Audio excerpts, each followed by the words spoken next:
Hey, hope you stick with me through this one because I believe the message is extremely important.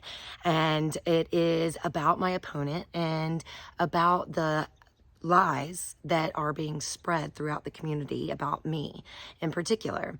I got this mailer from several people, and you may have received it as well.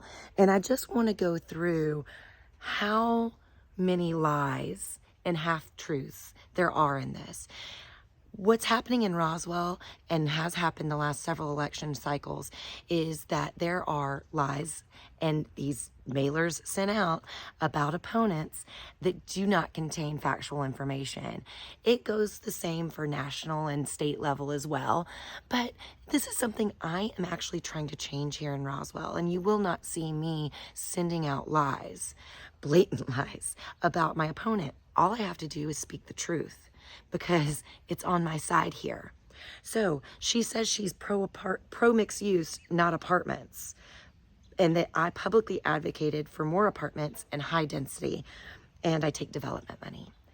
Let's talk about mixed use.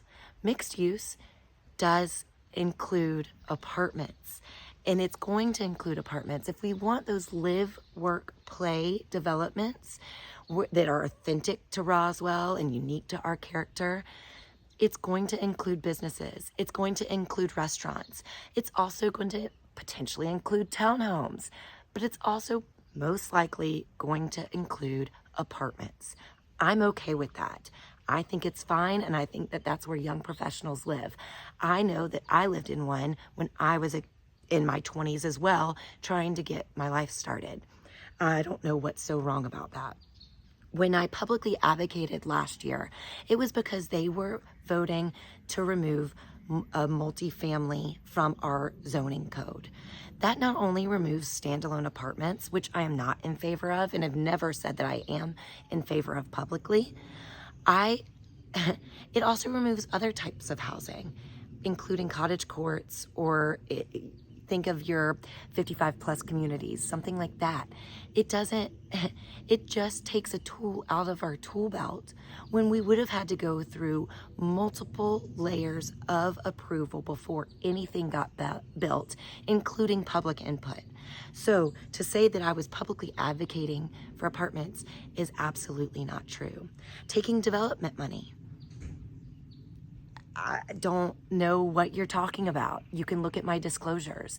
If you want to call some of the people on there local business owners in Roswell, developers that have no ties here in Roswell to any developments, then go for it. But you're doing it again where you're making developers a big bag boogeyman.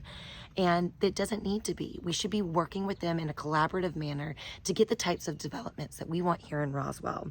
She says she's a CFO, MBA, and fiscal conservative. Let's talk about that for a minute.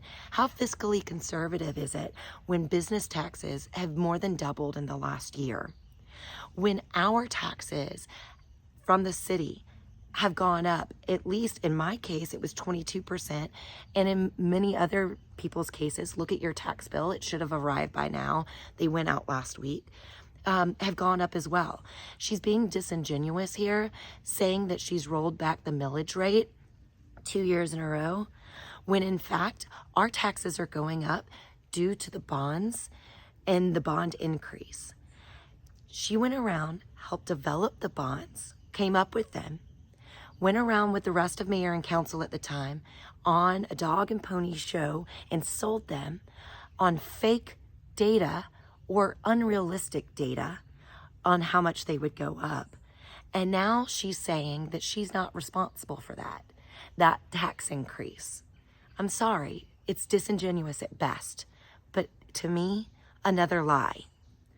She also says that she's prioritizing safety by leading the initiative to fully fund and fully staff Roswell Police and Fire. My opponent hasn't led anything in the 4 years that she's been in office. Look at any policy or legislation that has come about in the last 4 years and see who has led the charge. None of it has been my opponent. In fact, she's voted 100% of the time in line with the mayor the last 2 years, doing whatever it is that he wants to get done. That tells me no independent thought whatsoever, and that she's going to continue whatever status quo it is that he also wants to continue. You know, I'm not going to get into the rest of this because this is getting pretty long, but the fact is that I just wanted to pull it up to make sure. Oh, the last thing, supported by residents and small businesses. It doesn't take a genius to drive down Canton Street and see whose signs are out. They're not hers. And that's because she made the decision to close down Canton Street along with the mayor without speaking to a single business owner or resident. And then went on to laugh in their face at a city council meeting when they were concerned, not only about their livelihoods, but also about their workers and in their employees' livelihoods. I'm in touch with the businesses through Roswell Next, and I have so many of their support. You can look at my disclosures to see just how many I have compared to her. Are we going to continue to allow these lies to be spread and falsehoods to be told to you? Is that really what you want? I'm ready to change things. I'm ready to make a difference. I'm not here to be a politician. This is what she is trying to do. And I need your help. If you don't want this to continue, if you don't want this to be your Roswell, then I need you to get to the polls and I need you to vote, because too many of you haven't showed up yet. Please show up. Get there before November 3rd. Make your voice heard and go and vote.